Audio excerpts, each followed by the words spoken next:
Friends, welcome to Manabadi videos. Telangana EAP set web counselling web options ఇచ్చే ప్రక్రియ మనకు start అయ్యింది. సో ఇక్కడ ప్రాబ్లం ఎక్కడ వచ్చిందంటే, మనకు ఇంతకుముందు ఆల్మోస్ట్ 10,000 ప్లస్ సిఎస్సి సీట్స్ అనేది ఇంక్రీజ్ అయ్యాయి. ప్లస్ ఇంకొక 10,000 సీట్స్ కన్సిడరేషన్లో ఉన్నాయి. సో టోటల్గా 20,000 plus CSE seats Telangana engineering కాలేజెస్లో పెరిగాయి అని చెప్పేసి మనకు న్యూస్ వచ్చింది. ఆల్మోస్ట్ దానిపైన కూడా వర్కౌట్ చేస్తూ ఉన్నారు వీళ్ళు. అయితే అనూహ్యంగా ఆ 10,000 సీట్స్ పెరగటం కాదు, ఇంకా తగ్గాయి అని చెప్పేసి నిన్న మనకు ఇంకొక న్యూస్ రావడం జరిగింది.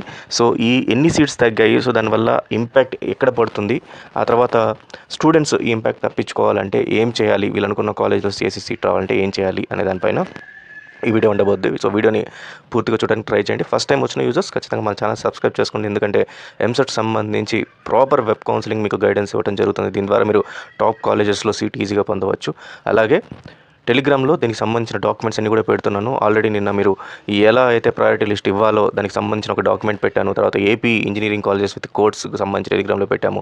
వాటిని డౌన్లోడ్ చేసుకోండి. ఇలాంటి వీడియోస్ అన్నీ కూడా మీకు తెలియాలి అంటే మీరు ఒక మొబైల్ యాప్ ద్వారా నేను మీకు పుష్ నోటిఫికేషన్ పంపిస్తున్నాను. సో మొబైల్ యాప్ కూడా డిస్క్రిప్షన్లో ఉంది, దాన్ని కూడా ఇన్స్టాల్ చేసుకుంటే ఎలాంటి వీడియోస్ అయినా డాక్యుమెంట్స్ అయినా రాగానే ఇమీడియట్గా మీకు అప్డేట్ చేయడం జరుగుతుంది.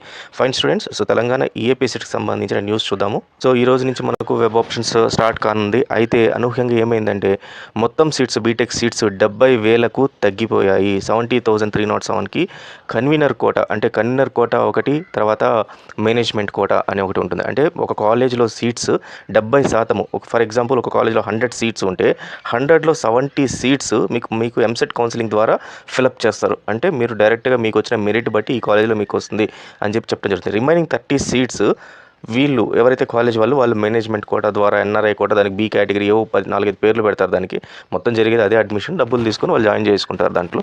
సో ఇది రిమైనింగ్ 30% సీట్స్ అనమాట. అయితే ఈ కన్వీనర్ కోటా సంబంధించిన సీట్లు ఏవైతే ఉన్నాయో, ప్లస్ ఓవరాల్గా మీకు మేనేజ్మెంట్ కోటా సీట్లు కూడా ఓవరాల్గా మీకు 6,000 సీట్లు తగ్గిపోయాయి. 6,000 సీట్స్ తగ్గిపోయి 70,000 సీట్స్ మాత్రమే ఉన్నాయి. మరి ఇది ఇట్లనే కంటిన్యూ అవుద్దా అంటే, ఇది మాత్రం ఓన్లీ ఫర్ ఫస్ట్ ఫేజ్ కౌన్సిలింగ్కి ఈ ప్రక్రియతోనే స్టార్ట్ అవబోతోంది. ఫర్ ఎగ్జాంపుల్ మనం లాస్ట్ ఇయర్ చూస్తే టోటల్గా మనకు 76,000 సీట్లు ఫస్ట్ ఫేజ్ కౌన్సిలింగ్లోకి వచ్చాయి, 76,359. సెకండ్ ఫేజ్కి వచ్చేసరికి 85,671 సీట్స్ వచ్చాయి. అంటే ఆల్మోస్ట్ ఇక్కడ మనకు 8,000 సీట్స్ పెరిగాయి అనమాట సెకండ్ ఫేజ్కి వచ్చేసరికి. కానీ ఈ ఇయర్కి చూస్తే మీకు 70,307 సీట్స్ ఫస్ట్ ఫేజ్లోనే ఉన్నాయి. అంటే ఇక్కడి నుంచి ఇక్కడికి మనకు, అంటే లాస్ట్ ఇయర్ ఫస్ట్ ఫేజ్, ఈ ఇయర్ ఫస్ట్ ఫేజ్లో మనకు 6,000 సీట్స్ తగ్గిపోయాయి. మరి ఈ 6,000 సీట్స్ ఎక్కడెక్కడ తగ్గాయి అని చూస్తే మనకు బ్రాంచీల వారిగా మనం చూసుకుంటే, సిఎస్సి ముఖ్యంగా మెయిన్ సిఎస్సిలో మనకు ఆ సీట్స్ తగ్గటం జరిగింది.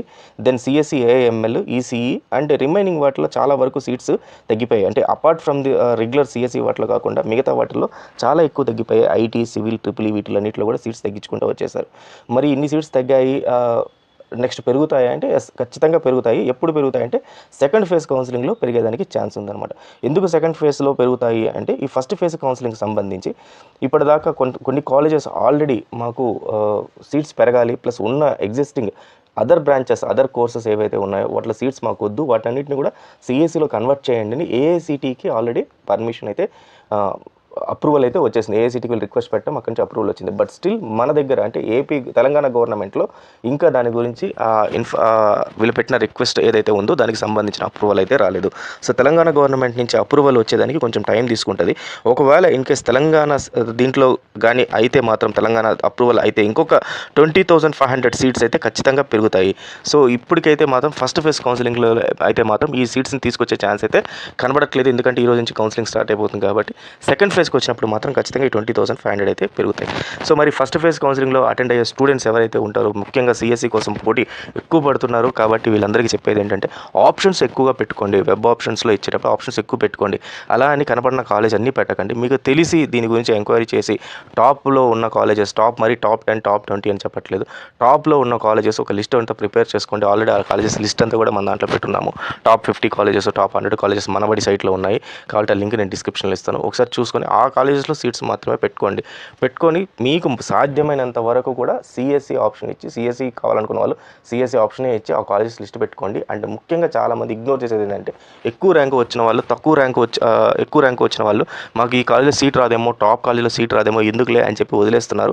అలా వదలకండి. ప్రతి ఒక్క కాలేజ్ ఫస్ట్ ప్రయారిటీ టాప్ కాలేజెస్కి ఇచ్చి తర్వాత మీకు నచ్చిన కాలేజెస్ ఇచ్చుకుంటారండి. దీని ద్వారా అల్గారిథం ఏదైతే ఉంటుందో అల్గారిథం దీంట్లో నుంచి ఏదో ఒక కాలేజ్ని పిక్ చేస్తుంది. అండ్ ఒకవేళ ఇన్ కేస్ ఫస్ట్ ఫేజ్లో మీకు రాకపోతే మీరు నిరుత్సాహపడకండి. సెకండ్ ఫేజ్లో ఖచ్చితంగా మనకు ఇంకో 20,000 సీట్స్ అయితే ఇంప్రూవ్ అవుతాయి. సో దాని ద్వారా సెకండ్ ఫేజ్లో మనకు ఖచ్చితంగా సీట్ అలొకేషన్ అయితే జరుగుతుంది. సో ఇది students. So all the best. Thank you very much.